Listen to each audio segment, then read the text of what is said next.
कैसे हैं आप? आज मैं लेकर आई हूँ श्रीमद् भगवद गीता के पहले अध्याय का महात्म्य। श्री पार्वती जी ने कहा, भगवान आप सब तत्वों के ज्ञाता हैं। आपकी कृपा से मुझे श्री विष्णु संबंधी नाना प्रकार के धर्म सुनने को मिले जो समस्त लोक का उद्धार करने वाले हैं। देवेश, अब मैं गीता का महात्म्य सुनना चाहती हूँ, जिसका श्रवण करने से श्री हरि में भक्ति बढ़ती है।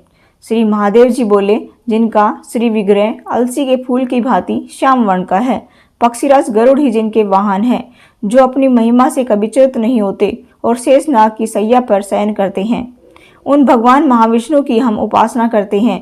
एक समय की बात है, मूर दैत्य के नाशक भगवान विष्णु शेषनाग के रमणीय आसन पर सुखपूर्वक विराजमान थे। उस समय समस्त लोगों को आनंद देने वाली भगवती लक्ष्मी ने आदरपूर्वक प्रश्न किया। श्री लक्ष्मी जी ने पूछा, भगवान आप संपूर्ण जगत का पालन करते हुए भी अपने ऐश्वर्य के प्रति उदासीन से होकर के जो इस क्षीर सागर में नींद ले रहे हैं, इसका क्या कारण है? श्री भगवान बोले, सुमुखी मैं नींद नहीं लेता हूँ, अपितु तत्व का अनुसरण करने वाली अंतर्दृष्टि के द्वारा अपने ही माहेश्वर तेज का साक्षात्कार कर रहा हूँ।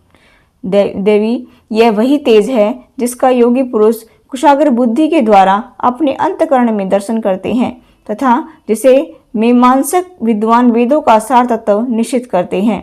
वह माहेश्वर तेज एक अजर प्रकाश स्वरूप आत्म रूप रोग शोक से रहित अखंड आनंद का पुंज निष्पंद निरी तथा द्वैत रहित है। इस जगत का जीवन उसी के अधीन है, मैं उसी का अनुभव करता हूँ। देवेश्वरी, यही कारण है कि मैं तुम्हें नींद लेता सा प्रतीत हो रहा हूँ। श्री लक्ष्मी जी ने कहा, ऋषिकेश आप योगी पुरुषों के ध्येय हैं, आपके अतिरिक्त भी कोई ध्यान करने योग्य तत्व है, यह जानकर मुझे बड़ा कौतूहल हो रहा है। इस चराचर जगत की सृष्टि और संहार करने वाले स्वयं आप ही हैं, आप सर्वसमर्थ हैं। इस प्रकार की स्थिति में होकर भी यदि आप उस परम तत्व से भिन्न हैं तो मुझे उसका बोध कराइए। श्री भगवान बोले, प्रिय आत्मा का स्वरूप द्वैत और अद्वैत से पृथक, भाव और अभाव से मुक्त, आदि और अंत से रहित है। शुद्ध ज्ञान के प्रकाश से उपलब्ध होने वाला तथा परमानंद स्वरूप होने के कारण एकमात्र सुंदर है। वही मेरा ईश्वरीय रूप है। आत्मा का एकत्व ही सबके द्वारा जानने योग्य है। गीता शास्त्र में इसी का प्रतिपादन हुआ है। अमित तेजस्वी भगवान विष्णु के वचन सुन करके लक्ष्मी देवी ने शंका उपस्थित करते हुए कहा, भगवान यदि आपका स्वरूप स्वयं परमानंदमय और मन वाणी की पहुँच के बाहर है तो गीता कैसे उसका बोध कराती है? मेरे इस संदेह का आप निवारण कीजिए। श्री भगवान बोले, सुंदरी सुनो, मैं गीता में अपनी स्थिति का वर्णन करता हूँ। क्रम से 5 अध्यायों को तुम 5 मुख जानो, 10 अध्यायों को 10 भुजाएं समझो तथा 1 अध्याय को उदर और 2 अध्यायों को दोनों चरण कमल जानो। इस प्रकार ये 18 अध्यायों की वांग्मयी ईश्वरीय मूर्ति ही समझनी चाहिए। यह ज्ञान मात्र से ही महान पातकों का नाश करने वाली है। जो उत्तम बुद्धि वाला पुरुष गीता के 1 या आधे अध्याय का अथवा 1 या आधे या चौथाई श्लोक का भी प्रतिदिन अभ्यास करता है, वह सुशर्मा के समान मुक्त हो जाता है। श्री लक्ष्मी जी ने पूछा, देव सुशर्मा कौन था, किस जाति का था और किस कारण से उसकी मुक्ति हुई? श्री भगवान बोले, प्रिय सुशर्मा बड़ी खोटी बुद्धि का मनुष्य था।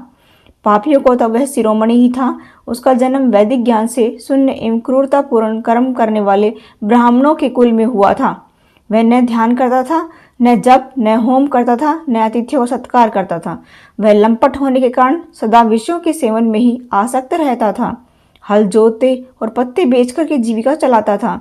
उसे मदिरा पीने का व्यसन था तथा वह मांस भी खाया करता था।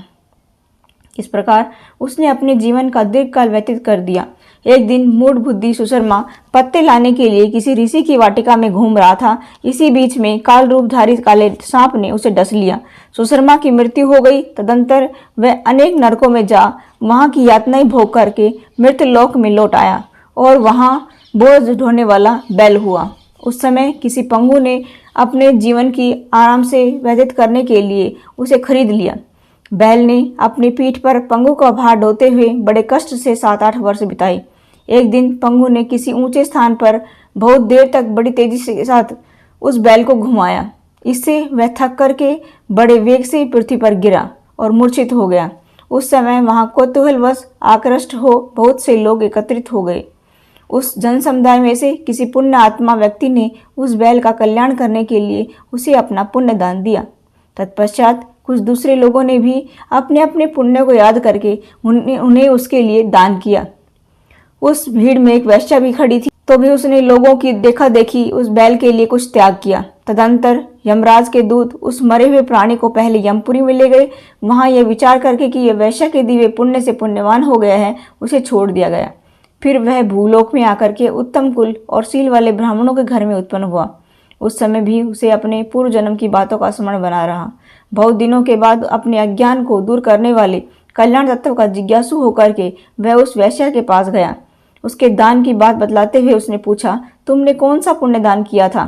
वैश्य ने उत्तर दिया, वह पिंजरे में बैठा हुआ तोता प्रतिदिन कुछ पढ़ता है, उसे मेरा अंतकरण पवित्र हो गया है, उसी का पुण्य मैंने तुम्हारे लिए दान किया था। इसके बाद उन दोनों ने तोते से पूछा। तब उस तोते ने अपने पूर्व जन्म का स्मरण करके प्राचीन इतिहास कहना आरंभ किया। सुख बोला, पूर्व जन्म में मैं विद्वान होकर भी विद्वता के अभिमान मोहित रहता था। मेरा राग द्वेष इतना बढ़ गया था कि मैं गुणवान विद्वानों के प्रति भी ईर्ष्या भाव रखने लगा।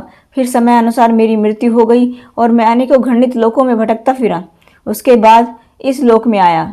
सदगुरु की अत्यंत निंदा करने के कारण तोते के कुल में मेरा जन्म हुआ। पापी होने के कारण छोटी अवस्था में ही मेरा माता पिता से वियोग हो गया। एक दिन मैं ग्रीष्म ऋतु में तपे हुए मार्ग पर पड़ा था। वहां से कुछ श्रेष्ठ मुनि मुझे उठा लाए और महात्माओं के आश्रम के भीतर एक पिंजरे में उन्होंने मुझे डाल दिया। वहीं मुझे पढ़ाया गया। ऋषियों के बालक बड़े आदर के साथ गीता के प्रथम अध्याय की आवर्ती करते थे। उन्हीं से सुन करके मैं भी बार बार पाठ करने लगा। इस बीच में एक चोरी करने वाले बहेलिये ने मुझे वहां से चुरा लिया। तत्पश्चात इस देवी ने मुझे खरीद लिया। यही मेरा वृत्तांत है जिसे मैंने आप लोगों से बता दिया। पूर्व काल में मैंने इस प्रथम अध्याय का अभ्यास किया था, जिससे मैंने अपने पाप को दूर किया है। फिर उसी से इस वैश्या का भी अंतकरण शुद्ध हुआ है और उसी के पुण्य से ये द्विज श्रेष्ठ सुशर्मा भी पाप मुक्त हुए हैं। इस प्रकार परस्पर वार्तालाप और गीता के प्रथम अध्याय के महात्म्य की प्रशंसा करते हुए वे तीनों निरंतर अपने अपने घर पर गीता का अभ्यास करने लगे। फिर ज्ञान प्राप्त करके वे मुक्त हो गए। इसलिए जो गीता के प्रथम अध्याय को पढ़ता, सुनता तथा अभ्यास करता है, उसे इस भवसागर को पार करने में कोई कठिनाई नहीं होती है। आज के लिए इतना ही। मिलते हैं नेक्स्ट वीडियो में। Thanks for watching.